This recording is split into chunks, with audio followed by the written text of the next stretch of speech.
আমি ওই ব্যক্তিকে জান্নাতের আঙ্গিনায় একটা ঘরের গ্যারান্টি দেই যে ব্যক্তি তর্ক করার সময় নিজে হক এটা জেনেও সে তর্ক থামিয়ে দেয়। অনেক সময় হয় না, অনেকে পায়ে পাড়া দিয়ে ঝগড়া করতে আসে, এরকম আসলে নাই? আপনি চুপচাপ দেখবেন একটা বাজে কমেন্টস করতেছে, আবার কমেন্টের নিচে কমেন্ট, আবার গালি, হ্যাঁ আছে না এরকম?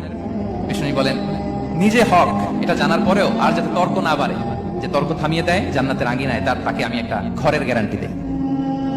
ওবিবাইতিন ফি ওয়াসাতিল জান্নাতি লিমান তারাকাল কাযিবা ওয়া ইন কানা মাযিআন। আর ওই ব্যক্তিকে আমি জান্নাতের মাঝখানে একটা ঘরের গ্যারান্টি দেই যে ব্যক্তি কৌতুক করার সময়ও মিথ্যা পরিহার করে। করতেছে কৌতুক, ফান করতেছে, আর ইজ কিডিং, পান করে, কৌতুক করে, কিন্তু কৌতুকের সময় সে মিথ্যা বলে না। এই স্বভাব যাদের, তাদেরকে আমি জান্নাতের মাঝ বরাবর একটা ঘরের গ্যারান্টি দেই। এরপর বিষ্ণু কি বলে দেখেন, তিনি বলেন ওবিবাইতিন ফি আ'লাল জান্নাতি লিমান হাসানা খুলুকাহু।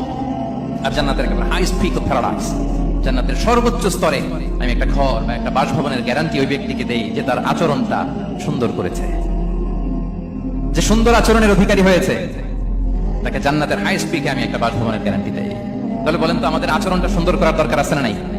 এটা খুব ছোটখাটো একটা আমল, তাই না? কথা বলেন দক্ষিণ কোরিয়া প্রবাসী ভাইরা, আওয়াজ করে বলেন এটা কি ছোট আমল?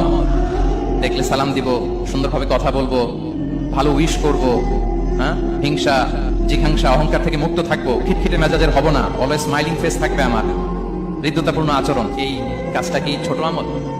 আওয়াজ করে বলেন এই আমলটা কি ছোট না বড়? প্রিয় ভাইরা, বিষ্ণু ইসলাম সবার সাথে